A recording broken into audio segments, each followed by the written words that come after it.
하나님의 말씀을 읽고 나서는 아멘을 할 때 그 말씀이 내 마음에 새겨지고 내 믿음이 되는 겁니다. 아멘. 아멘. 우리는 사도행전 2장 하면요, 오순절 마가의 다락방에서 성령이 임해서 그래서 큰 은혜를 받고 본격적인 교회, 즉 초대교회가 시작되었다는 것을 잘 알고 있습니다. 그래서 많은 교회들이 사도행전 2장을 사랑하고 그리워하면서요, 초대교회로 돌아가자라는 말을 합니다.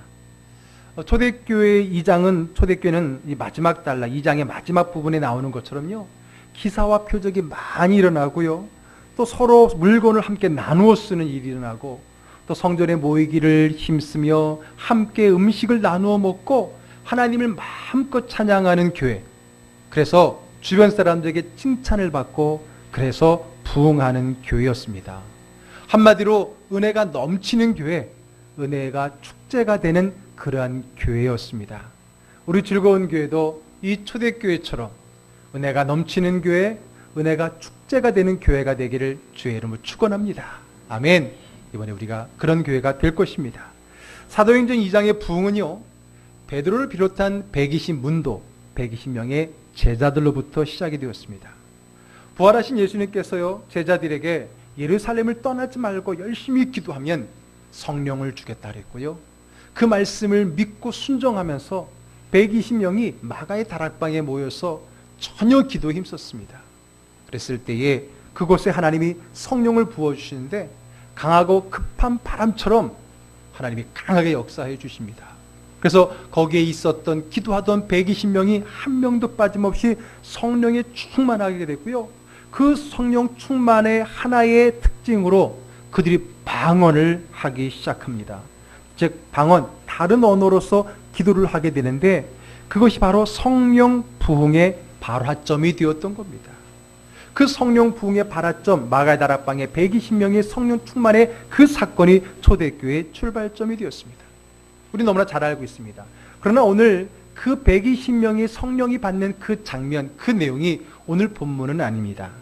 우리는 이 부분이 아니라 이 성령의 발화점이 자기만 타고 끝나는 것이 아니라 이제는 어떻게 초대교회로, 그리고 그 지역에 또 세계로 그 불이 붙어갈 수 있는지, 어떻게 성령의 불이 뜨겁게 이어져 가고 번져져 가고 있는지를 살펴보고자 합니다.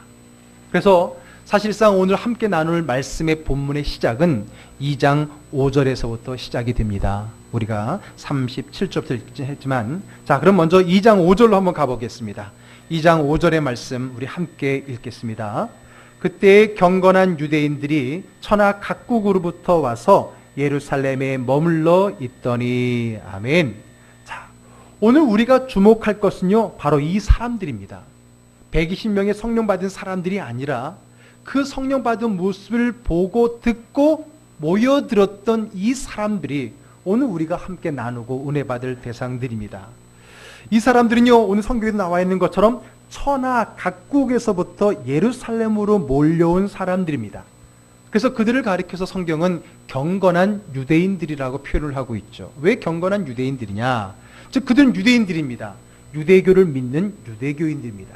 그런데 유대인들에게 있어서의 몇 가지 종교적 의무가 있는데 그 의무는 다름이 아니라 1년마다 돌아오는 여러 절기들이 있어요. 크게는 3대 절기, 조금 많게는 5대 절기가 있는데 그들은 절기가 되게 되면은 하나님의 임재의 상징인 성전, 예루살렘에 있는 그 하나님의 성전에 와서 특별한 절기를 지키게 되었습니다.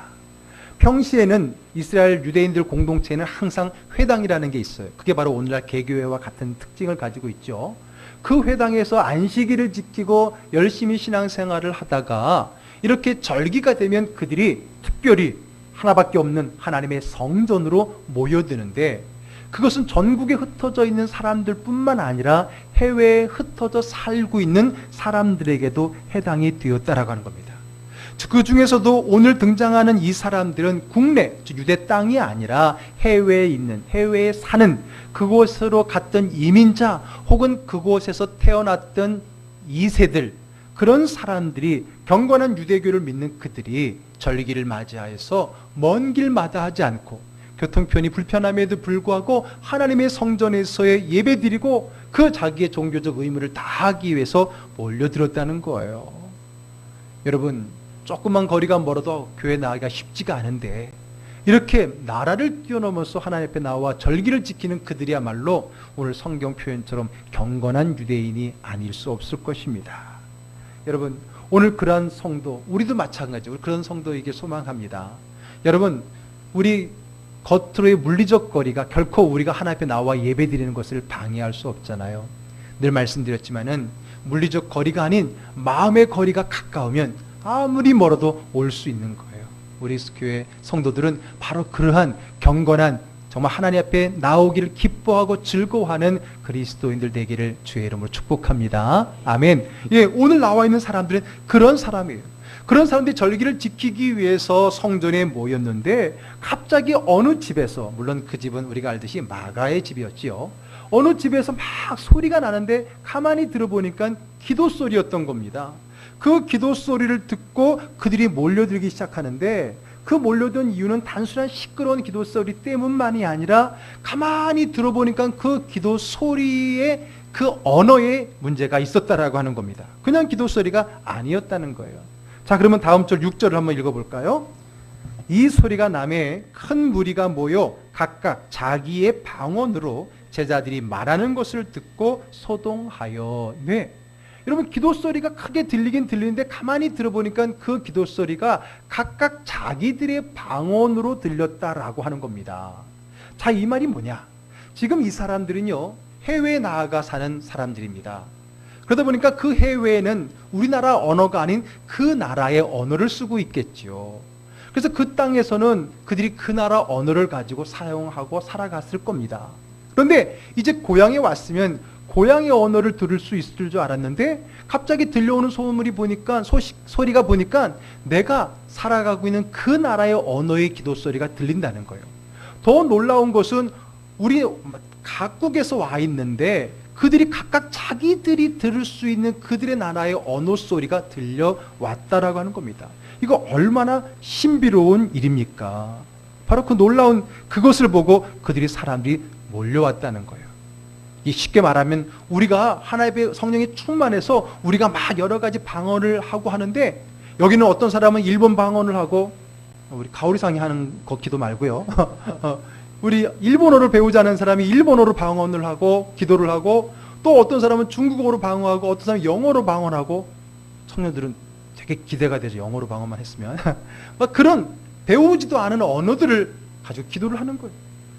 그러니까 막 몰려든 사람이 가만히 귀를 기울여 보니까 자기가 나라에서 쓰는 그 언어들로 기도하는 거예요.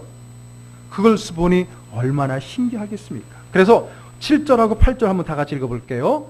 다 놀라 신기하게 여겨 이르되 보라, 이 말하는 사람들이 다 갈릴리 사람이 아니냐? 우리가 우리 각 사람이 난 곳 방언으로 듣게 되는 것이 어찌 됨이냐? 예, 그것 때문에 깜짝 놀란 거예요. 아니, 이럴 수도 있겠죠. 아, 이 사람들이 원래 그 언어를 잘 배웠던 사람이겠지라고 생각할 수도 있었겠지만 오늘 성경 표현에 보니까 이 사람들이 다 갈릴리 사람이 아니냐 그랬거든요. 여러분, 갈릴리 사람이라는 말에는 또 어떤 말이 숨어 있냐면 무식한 사람이라는 것도 들어있어요. 왜냐하면 갈릴리 주변에는 주로 어부들이 많았고요. 우리가 베드로를 알다시피 굉장히 투박한 사람들이 많았어요. 이들이 정말 그런 언어를 전공해갖고 그 언어를 가지고 유창하게 하고 있는 그것이 아니라는 걸 알았어요. 그럼에도 불구하고 그들이 그런 언어로 기도하는 내용을 보고 너무 놀랐던 겁니다. 이것이 뭐예요? 이것이 바로 성령이 임한 증거입니다. 물론 여러분, 오늘 본문 우리 설교의 핵심은 이 방언에 있지 않습니다. 그래서 제가 오늘 이것을 설명하거나 그렇게 말하지는 않을게요. 어쨌든 방언은 하나님께서 우리에게 성령을 주시고 그 성령이 우리의 말을, 입술을, 언어를 주관해서 기도하게 하는 겁니다. 그래서 그런 기도에는 이 세상 그 누구도 어디에도 없는 언어도 있겠고요. 또 특별하게 이 땅에 있는 언어들을 가지고 하는 경우가 있습니다. 제가 아는 목사님의 사모님은 진짜로 영어 방언을 받아서, 영어를 배운 분도 아닌데 여기 영어를 잘해요. 여러분, 사모하죠. 네, 그런 일들이 신비로운 영적인 세계가 있다라고 하는 거예요. 이 사람들이 특별히 얼마나 다양한 나라에서 왔는지 오늘 성경 앞부분에 9절부터 11절까지 보게 되면 그들이 다양한 나라에서 왔던 그 나라들이 언급되어 있는 것을 보게 됩니다. 그런데 문제는 그것을 본 그들의 반응입니다.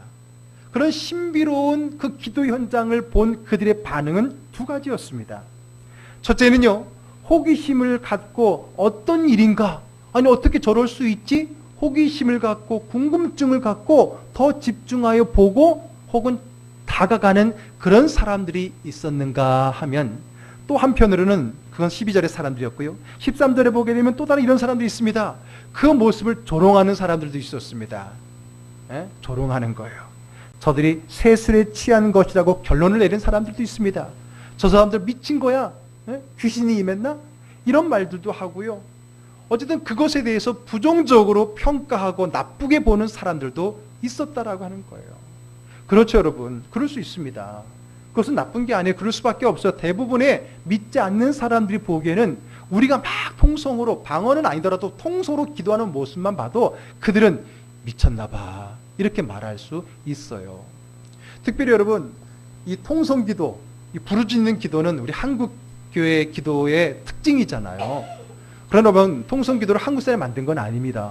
이미 초대교회 때부터 부르짖어 기도하는 사람들이 기도가 있었던 거예요. 그러니까 그 소리를 듣고 모일 정도였으니 얼마나 요란하게 기도했겠습니까? 그런데 어쨌든 오늘날에는, 그래서 이 통성기도를 가지고 세계의 기독교인들은요, 한국식 기도라고 아예 명칭을 해놨어요. 그래서 해외에 나가면요, 한인들이 모여서 꼭 예배를 드리잖아요. 한인들은 교회를 중심으로 많이 모이니까. 그래서 그들이 열심히 부르짖어 기도하면은 아마 다른 나라 사람, 그 나라 사람들은 굉장히 미쳤다, 이상하다, 히스테릭하다, 이렇게 받아들일 거예요. 그것은 크게 이상한 건 아니죠. 그들이 보기에는 충분히 그럴 수 있어요. 오늘 초대교회 그 뜨거운 기도 현장에도 그들을 바라보는 경건한 유대인들조차도 그들을 바라볼 때 이런 반응들이 나타나게 되었다라고 하는 겁니다. 여러분, 우리는 오늘 저녁부터 2박 3일 화요일 저녁까지 부흥회를 준비하고 하려고 합니다.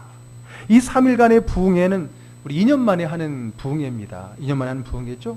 어쩌면 여러분들 가운데도 이 부흥회를 준비하고 기대하는 마음은 이렇게 갈릴 수 있습니다. 어떤 사람은 정말 영적인 갈급함을 가지고 이번 부흥회를 준비하고 사모하고 기대하는 사람이 있을 수 있어요. 이번 부흥회를 통해서 그동안에 내 안에 있었던 그 아픔과 문제들을 해결해 보려고 하는 그런 마음, 혹은 어떤 사람들은 호기심을 가지고 부흥회가 뭔가 하고 그것을 기다리고 참여해 보려고 하는 사람도 있을 겁니다. 그러나 반면에 이 부흥에 대한 부정적인 생각이나 혹은 무관심으로 나와는 상관없는 것으로 여기는 성도들도 있을 수 있습니다.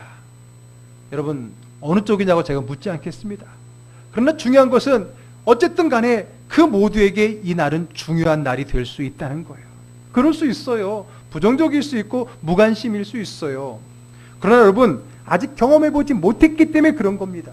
충분히 그럴 수 있습니다. 그건 나쁜 것이 아닙니다. 모르는 것이고 경험해보지 못한 것이에요. 그렇다면 오늘 이 말씀에 우리는 귀 기울여야 보여야 됩니다. 우리 14절 말씀을 한번 가볼까요? 14절 말씀 함께 있습니다. 베드로가 11 사도와 함께 서서 소리를 높여 이르되 유대인들과 예루살렘에 사는 모든 사람들아, 이 일을 너희로 알게 할 것이니 내 말에 귀를 기울이라. 아멘. 여러분, 그것에 대한 호기심과 뭔가 기대하는 마음이 있는 사람 반면에 그것을 조롱하고 나쁘게 보는 사람도 있어요.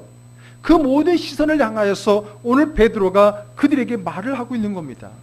이 말을 시작으로 베드로가 그들 앞에서 설교를 하게 됩니다.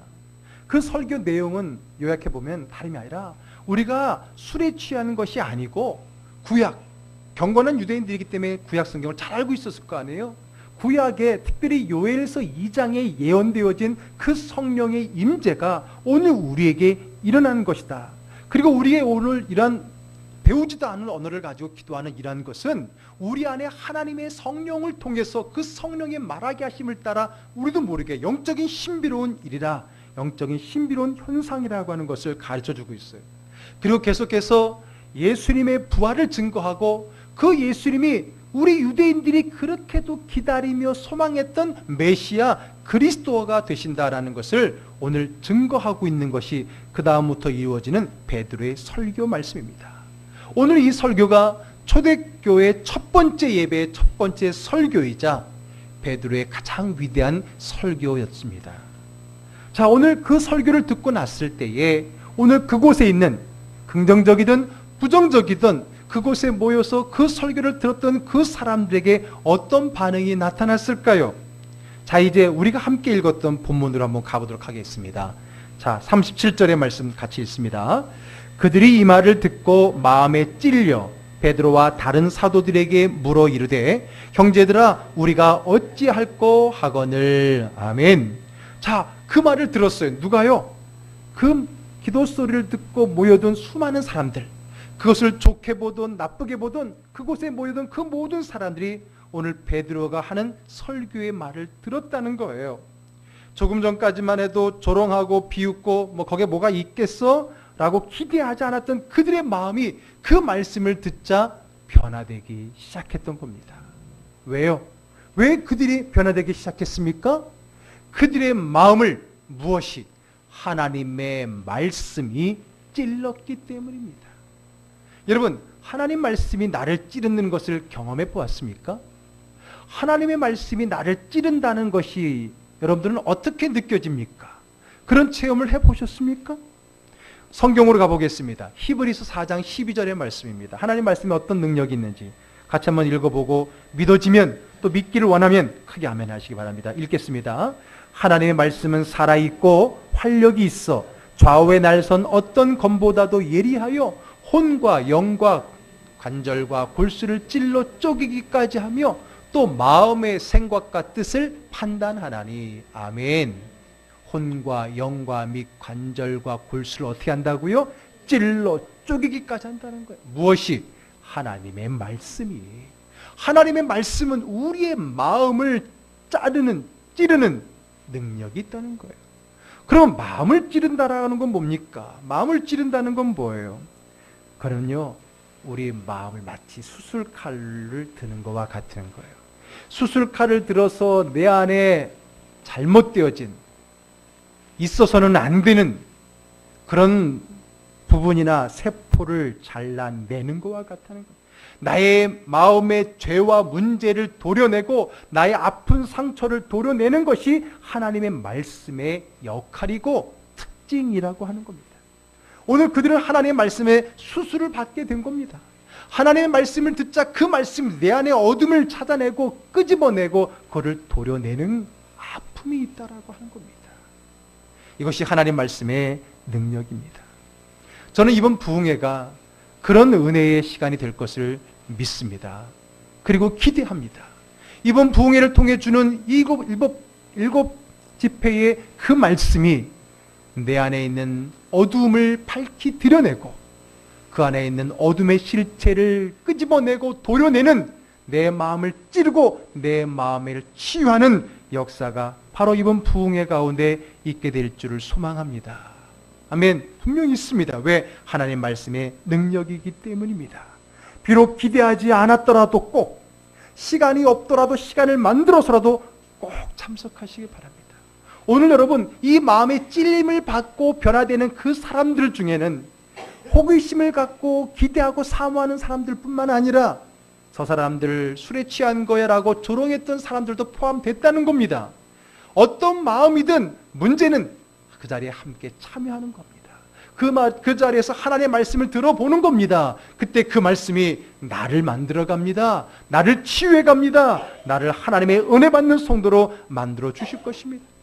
그러므로 여러분, 오늘 저녁부터 시작하는 이 부흥회 어떤 일이 있더라도 여러분 꼭 참여할 수 있기를 주의 이름으로 권면해 드립니다. 아멘.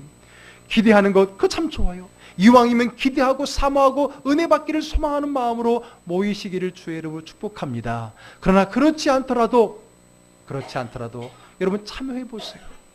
그래야 할 때 나도 모르게 나를 만드시는 그 하나님의 말씀을 통해 우리는 은혜 받게 될 것입니다.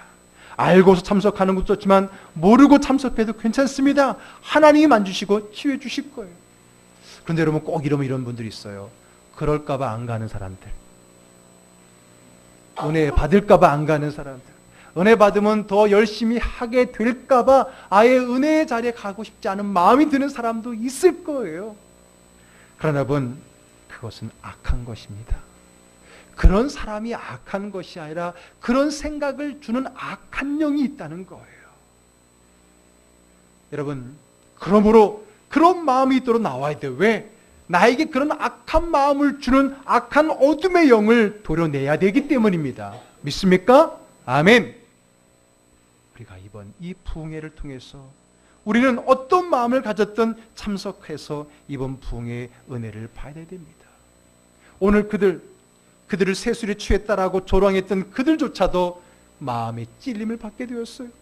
마음에 찔리고 난 후에 그들이 뭐라고 말했습니까? 마음이 깨어진 그들은 이제 그렇게 말합니다. 우리가 어찌할꼬? 이제 우리가 어떻게 하면 되겠습니까? 라고 은혜를 사모하는 마음으로 바뀌게 되었다는 거예요. 그때 베드로가 그들에게 방향을 제시해 줍니다. 권면을 합니다. 자, 38절 말씀 읽겠습니다. 베드로가 이르되 너희가 회개하여 각각 예수 그리스도의 이름으로 세례를 받고 죄 사함을 받으라. 그리하면 성령의 선물을 받으리니. 아멘. 이제 어떻게 할까요? 마음이 찔려서, 이제 마음이 치유되어서 내가 어떻게 하면 믿음으로 살아갈 수 있습니까? 라고 물어봤을 때 베드로가 말하잖아요. 회개하여 세례를 받아라. 그리하면 성령의 선물 혹은 성령의라는 선물을 받으리니 그것으로 너희들의 삶이 은혜 충만한 축제의 삶이 될 것이다 라는 말씀입니다. 결국은 회개하고 세례를 받는 것은 이전에 주된 삶, 하나님 없이 살았던 삶을 돌이키라고 하는 겁니다. 그러면 성령님이 찾아오시고 성령님의 능력이 내 안에 나타남으로써 은혜의 삶, 은혜가 축제가 되는 삶을 살게 되는 겁니다. 이번 부흥회가 나의 안일했던 삶과 신앙을 돌이켜서 성령님의 능력의 삶으로 바뀌는 기회가 되기를 주의 이름으로 축복합니다. 아멘. 여러분, 그렇게 되기를 소망하십시오. 기대하십시오. 아니, 그런 소망이나 기대가 없더라도 한번, 죄송합니다, 하나님께 정말 죄송하지만 믿져야 본다는 마음으로라도 한번 참석해 보자는 거예요. 오늘 성경에 보세요. 비판하는 마음을 가지고 참석한 사람들조차도 마음의 찔림을 받고 결국은 그들이 뒤집어지고 변화되는 역사가 일어나지 않습니까? 너무나 안타까운 것은 늘 이 하나님께서 예비하신 그 하나님의 은혜의 자리를 자신과 무관하게 여기고 자신과 무관하게 지나쳐 버린다라고 하는 겁니다. 그게 얼마나 안타까운지 모르겠습니다. 앞에도 말씀드렸지만은 이번 집회는 누구를 위한 집회라고요? 목사님을 위한 집회? 옆에 사람을 위한 집회? 아니에요. 나를 따라합시다. 나를 위한 집회. 나를 위한 집회. 믿습니까? 아멘.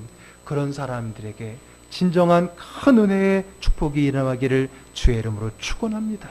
그런 마음으로 참여하십시오. 아이, 나는 참석하지 못해. 이유가 있어. 하나님도 아실 거야. 물론 이유가 있어. 참석할 수 없는 상황이라는 거 알고 있어. 그러나 그것을 뛰어넘고 하나님 앞에 나올 수 있는 그 믿음의 결단이 오히려 더 큰 은혜를 가져다 주지 않겠습니까? 바쁜 거 알아요. 여러분들이 그런 일이 있다는 걸 알아요. 그러나 한번 여러분들이 최선을 다해서 해보시기 바랍니다. 새벽에 일하는 사람이 아니라면 새벽에 나올 수 있는 거. 밤에 일하지 않는다면 밤에 나와서 할 수 있는 거예요. 아니, 정말 내가 결심하는 마음을 가지고 내가 휴가를 내든지 갑자기 아프면 입원도 할 수 있는 것인데 한번 결단하여서 믿음의 자리에 내가 그동안 신앙생활을 했고 해왔지만은 어떻게 내가 여전히 이런 미지근한 뜨뜻미지근한 신앙으로 살아갈 것인가라고 하는 자기의 성찰과 더불어서 이번에 한번 하나님 앞에 믿음으로 결단하며 나아가겠다는 믿음의 마음을 가지라고 하는 겁니다. 청소년들, 청년들도 마찬가지예요. 이건 어른들 행사가 아닙니다. 은혜 받는데 어른 아이가 어디 있습니까? 우리 어린 학생들, 청년들도요. 정말 앞에 내 꿈과 비전을 위해서 이번 부흥회가 여러분들에게 크게 사용될 겁니다. 주님 만나야 됩니다. 주님 은혜 주셔야 되고 성령 충만함 받을 때에 우리의 자녀들의 앞길이 열려지는 것이고 그 은혜 받은 우리 자녀들의 삶은 그렇지 않은 자들의 삶과 다르게 되어 있습니다. 오늘 주보에도 신앙의 기초 내용에서 특별히 은사를 사모하라고 하는 그 글을 쓴 게 있어요. 나중에 읽어보세요. 거기에 보면 그 목사님도 그 아들이 성령 충만해서 방언 은혜 체험하고 그러니까 애가 바뀌었다는 거예요. 방언을 했기 때문에 바뀐 것이 아니라 성령을 충만히 받고 나니까 그 아이의 삶이 바뀌었다는 거예요. 꿈과 비전이 생기는 그 아이의 앞길이 달라지는 겁니다. 여러분, 여러분의 자녀들을 함께 하기 바라고, 여러분 청소년 청년들도 이 자리에 함께 할 수 있기를 믿음으로 소망하기를 주의 이름으로 축복합니다. 여러분들을 하나님 만져주시고 여러분들에게 하나님의 큰 은혜를 허락해 주실 것입니다. 그래서 이제는 오늘 성경의 표현처럼 이 패역한 세대에서 구원함을 받아야 되는 것입니다. 삶의 구원을 받아야 되는 겁니다. 어떻게 우리가 늘 그런 믿음의 수준으로 살아갈 것입니까? 이제 41절로 가겠습니다. 함께 다 같이 읽어볼까요? 그 말을 받은 사람들은 세례를 받음에 이날에 신도의 수가 3,000이나 더하더라. 이렇게 긍정적이었던 부정적이었던 모든 그 사람들이 오늘 베드로의 설교를 듣고 마음을 찢는 역사를 경험하고 났을 때에 그들이 비로소 성령의 사람, 은혜의 사람, 은혜의 축제의 삶으로 바뀌었다는 거예요. 그들이 몇 명이나 된다고요? 무려 3,000명이나 되었다는 겁니다.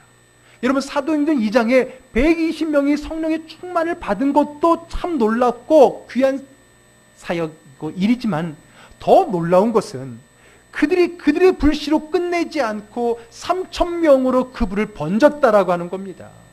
우리는 그동안에 120명의 그 성령 받은 이야기만 집중했었지만 오늘 그 성령의 불씨가 옆으로 3,000명에게로 번져가는 이 말씀을 우리는 주목해야 될 것입니다. 오늘 그 말을 받은 사람들은 세례를 받음에 그날의 신도의 수가 3,000이 됐다. 그 말씀을 받은 사람들이 바로 오늘 저와 여러분들이 되기를 주의 이름으로 축복합니다. 하나님의 말씀, 권면의 말씀을 받아들이시길 바랍니다. 우선은 오늘 설교를 통해 주신 하나님의 권면의 말씀을 잘 받으십시오. 그리고 오늘 저녁부터 강사님을 통해 주시는 7번의 하나님의 권면의 말씀을 잘 받으십시오. 그리고 그 말씀대로 순종하며 사십시오. 자신을 말씀 앞에 내어 던지십시오. 그래서 진정한 성도, 믿음의 성도가 되시기를 주의 이름으로 축복합니다. 아멘. 이제 결론입니다. 오늘 우리가 함께 읽었던 성경의 마지막 절 42절 말씀 함께 읽고 믿어지면 또 믿기를 원하면 크게 아멘 합시다. 그들이 사도의 가르침을 받아 서로 교제하고 떡을 떼며 오로지 기도하기를 힘쓰니라. 아멘. 우리는 가을 축제의 말씀을 나누며 이 축제가 어느 한 날이 아니라 우리의 삶이 축제가 되어지기를, 축제로 이어지기를 소망하고 있습니다. 오늘 말씀의 제목이 뭐죠? 오늘 말씀 제목이 뭐예요? 은혜 축제입니다. 이번 부흥회가 은혜 축제라는 말이에요. 뿐만 아니라 이번 부흥회를 통해서 2박 3일만이 아니라 여러분들의 남은 삶이, 일생이 은혜가 충만한 은혜의 축제의 삶이 되라고 하는 겁니다. 오늘 120명뿐만 아니라 3,000명도 그 말을 듣고 그 자리에서 은혜 받는 하루의 축제의 날로 끝낸 것이 아니라 계속해서 사도의 가르침을 받고 서로 교제하고 떡을 떼며 여전히 기도에 힘쓰는 은혜의 충만한 삶이 되었다라고 하는 겁니다. 결국은요, 각국에서 흩어졌던 그들이 모여서 은혜를 받고 돌아가면서 사실은 벌써부터 복음은 세계화되어지고 있는 겁니다. 하나님의 은혜를 풍성히 받고 그 은혜를 누리는 삶이 부흥회만이 아니라 앞으로의 여러분의 모든 삶으로 이어져야 합니다. 말씀을 사모하며 배우기를 힘쓰고 성도들이 함께 즐거이 교제하며 열심히 기도하여 응답받는 하나님의 큰 은혜의 축제의 삶을 누리기 위해서 우리는 먼저 이번 부흥회에 힘을 쏟아야 합니다. 성령의 강한 임재가 있었던 마가의 다락방으로 찾아오고 비록 이해가 되지 않더라도 베드로의 말씀을 들었던 그들에게 은혜 축제의 삶이 열렸던 것처럼 우리도 성령의 강한 임재가 있는 이번 부흥회에 찾아와야 합니다. 그리고 하나님 말씀에 귀를 기울이고 그 말씀이 나의 마음을 취함을 경험하여 은혜로운 삶의 주인공이 되어야 할 것입니다. 이런 부흥회가 그런 날이고 이번 부흥회가 그런 날이고 이번 은혜 받는 자가 바로 여러분 자신이기를 주의 이름으로 축원합니다. 아멘. 기도하겠습니다. 우리 시간에는요, 우리 함께 먼저 부르짖어 기도하기를 원합니다.